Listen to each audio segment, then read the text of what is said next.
I had to laugh when he then sang the part about there being 100 horses, name check, dancing, perhaps as many as 124, which, first of all, that's like a quarter more than the number that you had just stated. You would think, I'm not asking for an exact head count, but it made me laugh that he went from just general, about 100, and then go, actually, on further review and a second head count, it was 124. Just thought it made me chuckle out loud.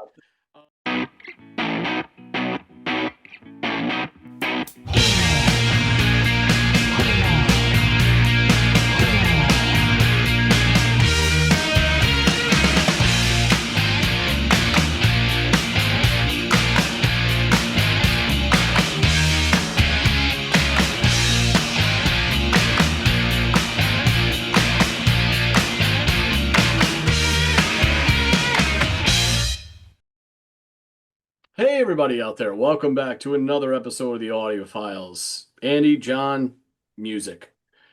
John, speaking of music, you're going to be giving me something to go off and listen to today. What have you got in mind? So the band is Geese. Geese. Okay. Did we recently talk about Geese?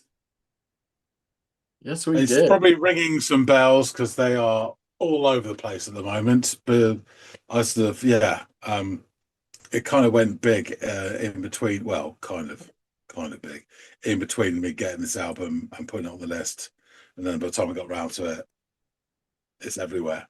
But yeah, so Geese. The track is 100 Horses, Okay. and not a Patti Smith in sight. Uh, Excellent. Well, let me go off and give this track a spin, and I'll come back and let you know what I think.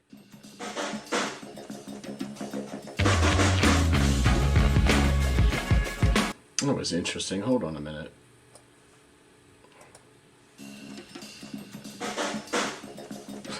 Just kind of like racket.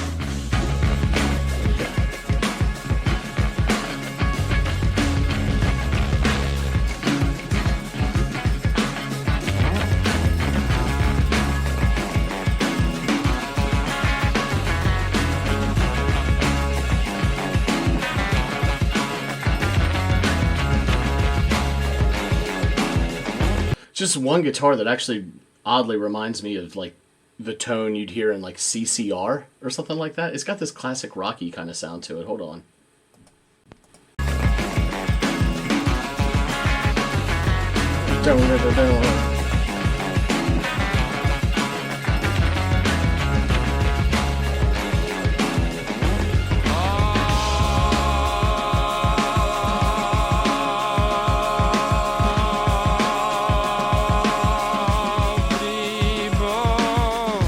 All people must smile in times of war.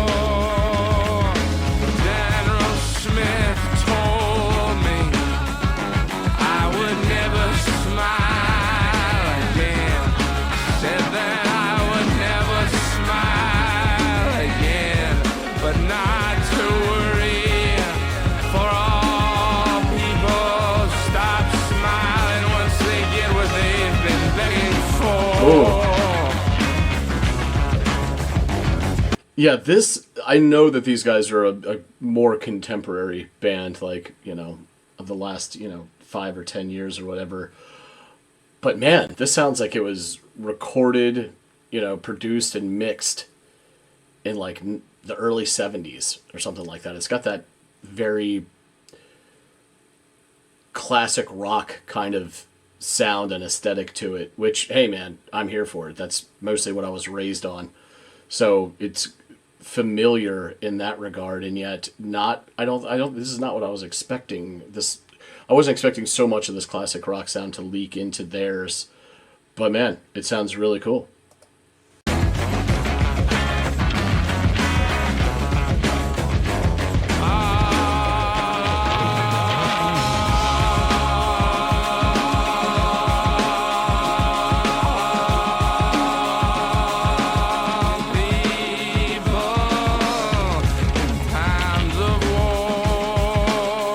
Must go down to the surface.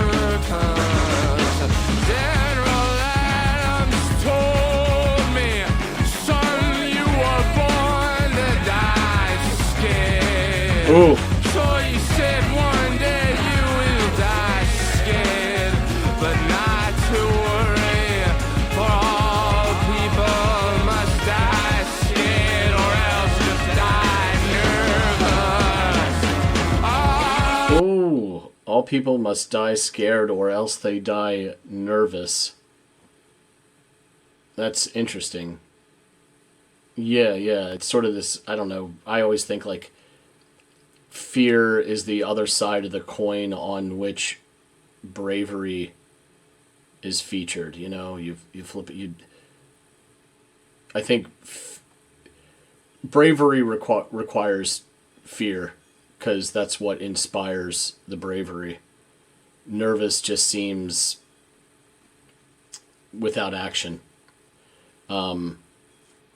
As if it's just, you know, you're paralyzed by trepidation. At least you can act out of fear, I suppose. I don't know. It's really interesting. These are two generals now that he's alluded to, so this definitely has this wartime feel to it, which, I mean, it's hard. I know I just mentioned CCR earlier, but so many of their songs are like written and popularized during the Vietnam era, so they go hand in hand. I'm also getting kind of this like not from the singer so much, but the rest of the band, kind of like the Guess Who as well. So again, classic rock band I'm referencing here. So interesting stuff for sure, and subject matter as well. Ooh.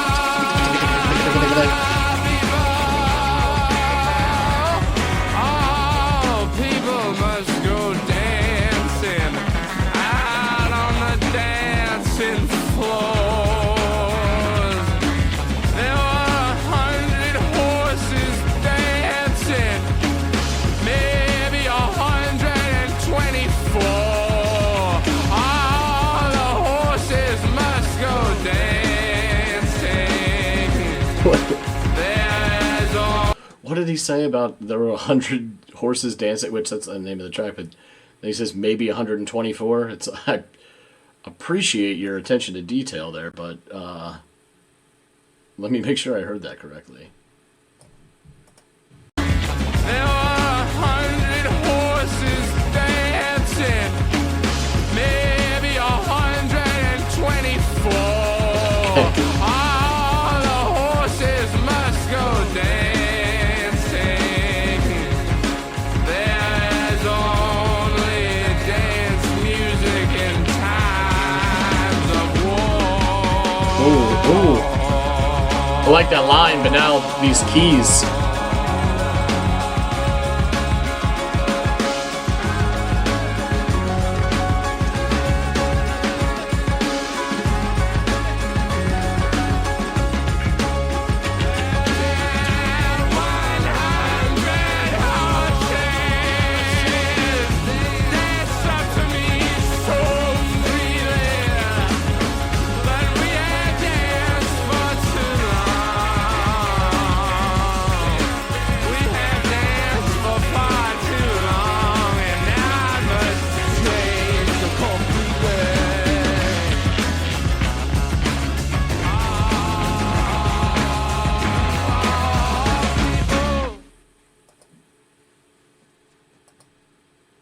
Wow, just caught that. That ended abruptly. I wasn't ready for that. I was fully invested in the groove. You know, I mentioned what the music reminded me of, and it took me a while to really like put my finger on what the singer's voice reminded me of.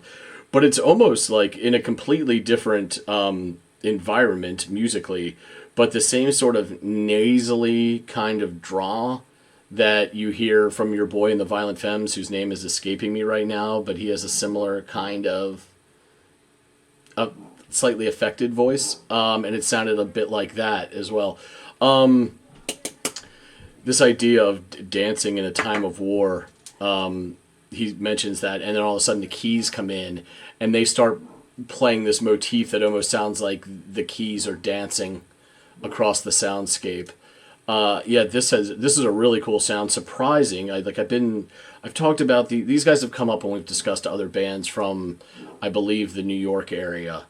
So that I'm inclined to think that they are they are also from there, just based off hazy recollection and previous conversations.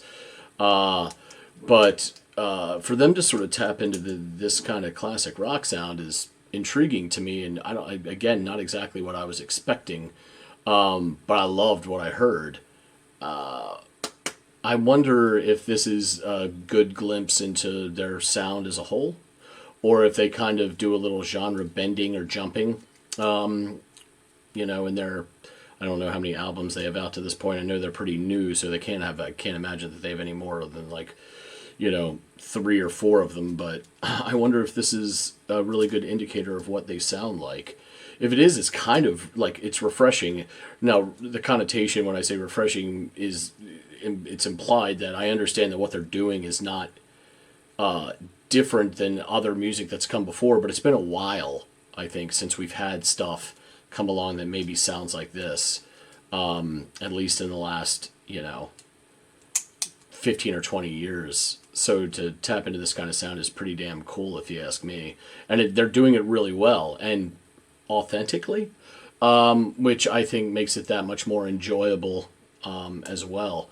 Yeah, I'd love to know what the song is about. There's obviously a lot of allusions to military and war.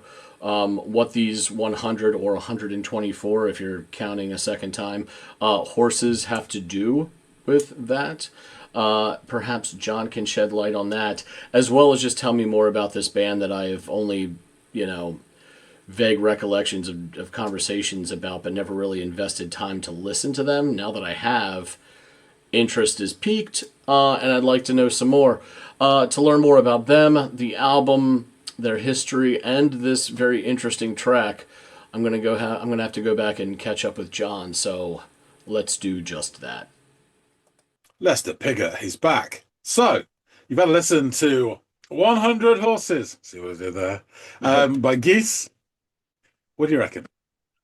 Oh, well, I'm glad that I got to listen to these guys. I was a bit surprised given little bits that I've read, the conversations with you and others that I've had about them. I know that they're from that New York scene. So, indie rock, newer rock, the New York scene. I didn't think I was going to get like this love story to classic rock, which is what this song sounded like to me from a musical perspective, which I thought was really great, but unexpected, obviously, right? So the song kicks off with some distant ride cymbal and percussion, not super distant, but just sounds a little bit, away. And then I also catch sounds of like this twitchy bass work as well before things come to a very fuzzy head. There is a nice classic rock sound they've got working here. It sounds like it was recorded and mixed in 1970. There are some nice chugging guitars, and again, this fuzzed out tone to everything that helps convey this kind of throwback aesthetic to their sound. The singing begins with what appears to be multiple voices joining in on this elongated all before the backing vocalists fade out, leaving only the lead singer to carry on from here.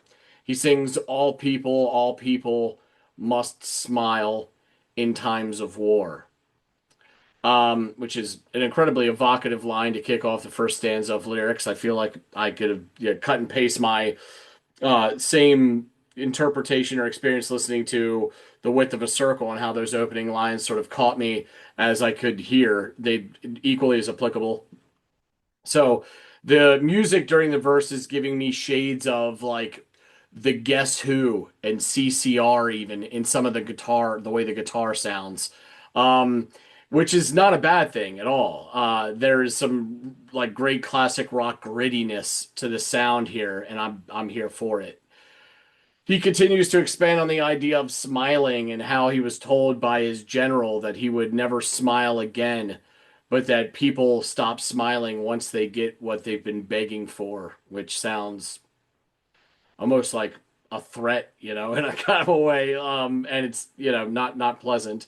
The next stanza opens up again with the same all people, but now he professes that all people in times of war must go down to the circus, which I am sure is a metaphor for something, perhaps the front line or at least the active theater of war itself. He then continues to get advice from a different general. In this case, it's Adams. I think maybe the last one was Sherman.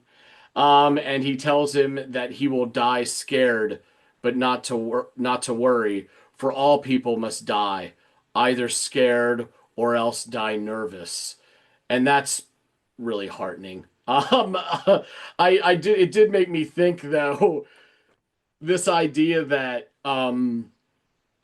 bravery is just the other side of the coin for fear. Like they have to coexist for either to exist, and that oftentimes bravery is or like fear is the mother of bravery.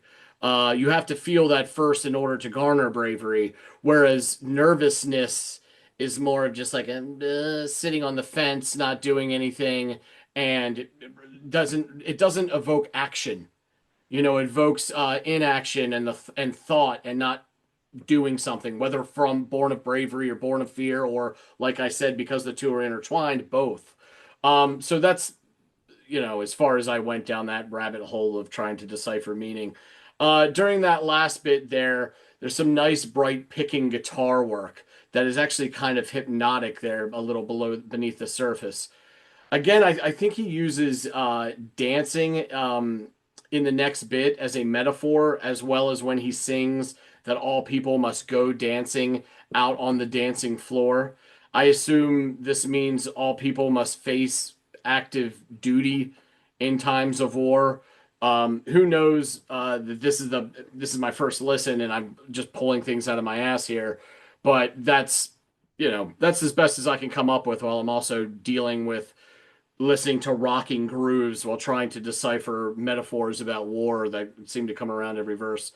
I had to laugh when he then sang the part about there being 100 horses, name check, dancing, perhaps as many as 124, which, first of all, that's like a quarter more than the number that you had just stated. You would think, I'm not asking for an exact head count, but it made me laugh that he went from just general, about 100, and then go, actually, on further review and a second head count, it was 124.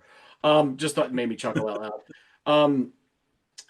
I guess it was important that the possibility that additional 24 horses was accounted for. So, kudos to him. I can appreciate the meticulous attention to accuracy and detail. He then sings that there's only dance music in times of war, as the drummer cranks off these stuttered, gunshot-like beats of the snare as the keys begin to they themselves dance across the soundscape. So here you have this, there's always dancing in times of war, and then you have literally music replicating the sounds of war, and then the feeling of dancing simultaneously. So I thought that was wildly clever to match the music aesthetic to the literal words being sung. So yeah, good stuff. The singer follows this with another stanza of lyrics that resolves on another chant of all people as the music abruptly comes to a halt. That actually shook the shit out of me. I was like, oh shit, where's the pause button? I don't want ads to pop up. So yeah, I was lucky enough to beat the clock by like a second and a half there. But it did catch me off guard. I really liked this track and I'm intrigued by their sound. As mentioned, I'd heard of these guys before, but wasn't expecting such a similarity to what sounded so much like classic rock to me. And I heard them mention alongside other groups and acts as like, I don't know, like comps. And none of those had a sound of this particular song, which led me to think then, oh, maybe they genre bend or hop and on maybe some of their other stuff. Then I guess the bands that I've had, I think I remember people saying that they reminded them of don't have this sound. So it's odd that they would be used as comps at all. So that's where I guess kind of left scratching my head. Regardless, this is a really pleasant and fun listen. It's kind of refreshing to hear a band in the year of our Lord 2025 doing stuff that sounds like what this sounds like. I know it's we've ran into bands that do that, they tap into other sounds that aren't original, but are clearly due for a revamping or a rehashing or a reimagining, whatever word you want to use to describe it. And I think that this classic rock sound, and forgive me for abusing that term or designation, is kind of due for a another round of exposure or another generation's interpretation thereof. So I'm glad that these guys are doing it. And out of all places, New York, because I wouldn't have expected that, to be honest with you. That's such a an indie rock hub. And this is not to say that this isn't indie rock, but it's indie rock that is not pulling from the things that indie has over the last New York indie has over the last 15 or 20 years. So, yeah, in that way it is refreshing if it's not revolutionary. So, tell me more about these guys. Yeah, so I'll get into that in a second. Yeah, they're my sort of journey through Geese and their albums I'll tell you about as well. So you're right, they are an American rock band formed in 2016 in Brooklyn, which is in New York. Yep, Um, I've heard. they've got the labels of post-punk, indie rock, art punk, alt country, country rock, and now classic rock as well. The band currently consists of Cameron Winter, vocals, keyboards, guitar, Emily Green, guitar, Dominic DeGizu, bass, and Max Bassin, drums. And during live performances, the band is also joined by keyboardist Sam Rivaz. So the band formed in 2016, as I said, while they were at school, attending Brooklyn Friends School and Little Red Schoolhouse in New York City. During high school, the band's practiced and recorded material in the basement of Bassin's home in Fort Greene. The band's name came from guitarist Emily Green's nickname of Goose. So it was Goose and her geese. They independently released EP, which was their debut EP, in 2018, followed by an album, A Beautiful Memory, in the same year, and a second EP, Bottomless Pink Lagoon, 2019. All three of these releases have since been removed from all streaming platforms. It's very hard to get hold of them. Oh. So when you see reviews, they'll mention this album as being the third album. Another reviewers will say this is the fourth album, and that's because of the discrepancy in terms of the first lot of music which they released is now no longer available. I managed to grab some, and I've just started to listen to it just out of interest. So if there's anything interesting, I'll let you know. Oh yeah, please So the do. band released their second album proper and their label debut, so first physical release, Projector, in 2021. It was recorded by the band in Bassin's basement again. The album was met with some critical acclaim, obtaining a Metacritic score of 83. Wow. There was a lot of noise about this. It got us kind of that new they call it post-punk, but it's not really. It's kind of that newish, noughties post-punk sound. Really nice, really interesting. I like it. I didn't go a bundle over it, but I like it enough to listen to it again and again. They then released their third studio album, 3D Country, in 2023. Again, critical acclaim. They mixed their sound in with classic rock and country elements as well. Mm. I like it. I didn't like it as much as the critics liked it. And for me, it was, it's clearly developing their sound, but in likability terms, for my taste, it wasn't quite as good as Projector. I was actually a little bit disappointed because some people were really going, album of the year, blah blah blah. In the meantime, Mr. Winter then released his solo album called Heavy Metal right at the end of last year. So it kind of slipped under the radar for a lot of people's lists, but it was considered, it would have been on people's lists as best album of the year or within the mix. Wow. And that, I've listened to it. Again, it's all right, but it's clearly another step in their development, which has led to this, their fourth album, Getting Killed, which was released the 26th of September this year. So it's only a few weeks old. It was recorded over a 10-day period and has been described as shambolic in structure, but passionately performed, with the band balancing a disarming tenderness with intensified anger. Metacritic has got an average score of 90. Wow. indicating universal acclaim. Pretty much, apart from a couple of idiots, everyone's giving it either 9 or 10 out of 10. So, quite lazy reviews out there that go to the same sort of well in terms of talking about it, but there's a couple of interesting ones, and amazingly, one of them is from Pitchfork. So, Pace Magazine. Across 11 chapters of malaise, Geese thread doomsday whispers into potent and isochronal refrains. Images of snake charming, war, death, and corruption collide into music that rattles in sticky fingers surplus of countrified riffage, an astral week's literary fountain of rhythm, yet devours the same spirituals that Nina Simone made both strange and captivating. What I'm getting at is getting killed is deeply exciting, provoking, and necessary gulf of no fuss rock music. There's a lot of imagery in Getting Killed that I don't quite understand. It's refreshing for the reviewer to say this. Yeah. And I'd reckon it's not totally foolish to assume that Winter doesn't understand some of his own gibberish either.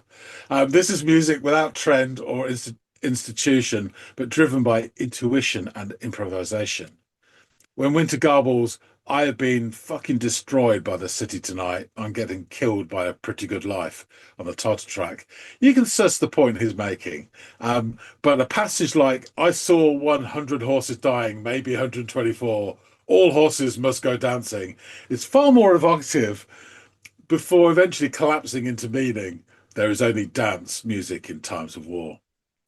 A masterpiece belongs to the dead, Winter croons halfway through Long Island Here I Come. If that's the case, then Geese are 6 feet under.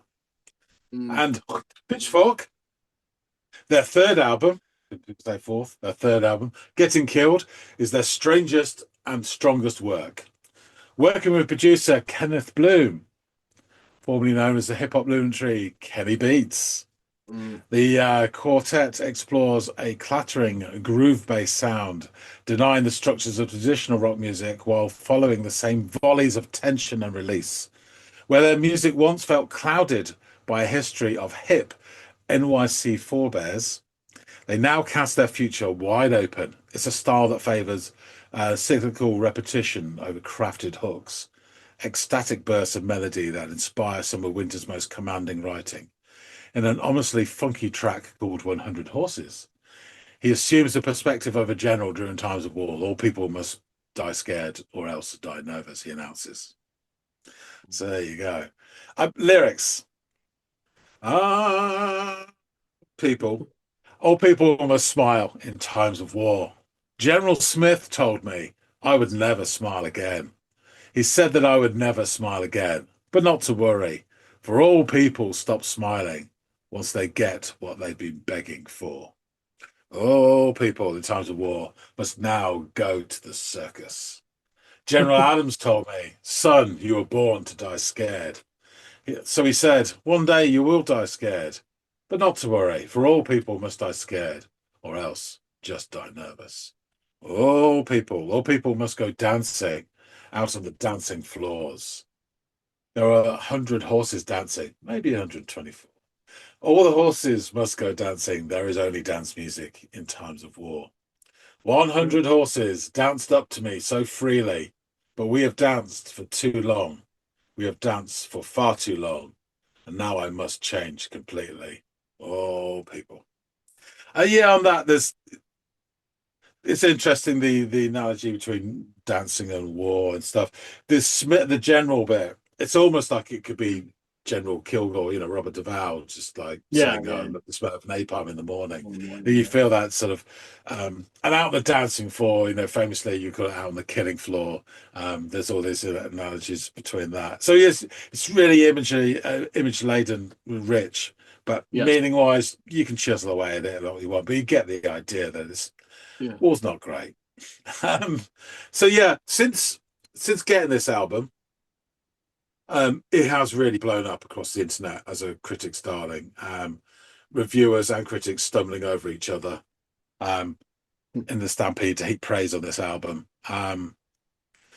And they've mentioned all this sort of interesting stuff, but there's a few bits on it that I hear that no one's mentioned, and it may be because only I hear it and I'm wrong, or they're all fools and idiots. You decide. But there's a really obvious I think, influence in this track and a couple of others, and that is Captain Beefheart and the Magic Band. Um, Mm. there's that sort of slack groove, which you quite rightly pinned down to that 1970, which could be many bands, but there's a looseness to it. And when you get like these horns coming in as well, on top of this blues-based sort of groove, that's Captain Beefheart, those most accessible, which is then taken on by things like, Tom Waits and to some extent PJ Harvey and others. But yeah, there's this cocktail of like blues groove and a inebriated brass section with this raw Mm. chaos. Really nice. Um, each track on the album is actually tweaked just slightly in terms of style and genre, just a touch. It's not these wild changes in patterns, but the opening song, Trinidad, really sounds to me it's got elements of Gomez in it. Um, Um, and it's not until you get really there's a nice, a few other songs in it which are really Bow Down's amazing, I think, and there's loads actually, it's loads. But there's the penultimate track is called Taxes, which was the first single, and it's only when you get to that one, which is the 10th song, you actually get a bright indie guitar tone that twinkles away that is you would associate with the New York sort of indie rock scene. yeah, It's the only one really that does that on the whole album. that's interesting Um, because that's what I went in thinking I was getting, and it was exactly, and there's only one track that really does that. uh, And it develops into something else as well. The standouts for me, the whole album, are the really inventive rhythm section, the way it breaks down beats and styles and comes back again, and Winter's vocals. He seems to have dropped down nearly an octave, and is all the better for it. It does, reach and open up his voice, but when he's at this point with his 100 horses, he's just slightly lower than he is in other albums. And he croons in some, he does screech in others, maniacally, and but the predominant tone of his delivery is almost this cult preacher with all these extended vowels and fervent repetition as mhm. well. And it makes it a really sort of heady and hypnotic brew. For me, I don't particularly listen to like loads and loads of new music, but this is album of the year, Yeah. easily the best thing I've heard. I thought it was the New Eves when I heard that, but this is really, really good stuff. And I struggled to pick a track for you off the album Uh, because I want that one, that one, that one, yeah, that one. it's that good, right? There Well, I was mean, there was fuck, six. 90s on Metacritic is pretty damn impressive. Yeah. So I would So imagine you yeah, would. we'll see how this goes down, and also which ones are available that aren't in their record label videos. Yeah. But I'll grab. There's another two or three that I definitely you should hear at least one of those. It's a really, really good album.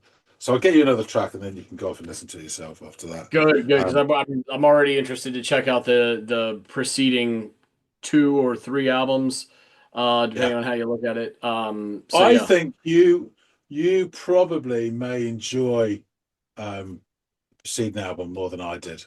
I had all these expectations as well, but no, I think yeah, 3D Country is probably worth a listen. I think you'll enjoy it quite a bit. Okay. Yeah. I'm game. Thank you for exposing me to these guys that it's not as bad as some of the ones where it's been like I've had plenty of time to go check them out, but nonetheless I've heard these guys brought up too much um by people that who share similar tastes with me and in the same breath as bands that I like a great deal. I'm talking Strokes, Alex Turner type Uh, names that have been brought up. you'll hear that in that second album or the first, physical projector. There's more of that in that, which again is Okay. really enjoyable. Excellent. Well, yeah, I look forward to checking it out. Thanks for bringing him to the channel, man. Yeah, my pleasure. Okay, I shall wrap things up. Thanks for listening to this, Andy. Folks out there, please hit the like button if you like this. Tell us what you think. I'm really interested to hear your thoughts on this track. I guess there'll be some people watching this who've got the album. What things you hear from this as well? There'll be other bands probably from the 60s stroke 70s that you hear in this that I may not be familiar with. So yeah, love to hear your take on this. Um, and yeah, please just drop some comments. And if you haven't subscribed already, please do. And we really appreciate everybody to support the channel. We're growing onwards and upwards every day in every way. It's getting better all the time. etc., etc. So hop on board. That being said, thanks so much for watching, and we'll see all of you on the next episode of the Audiophiles. See you later, guys.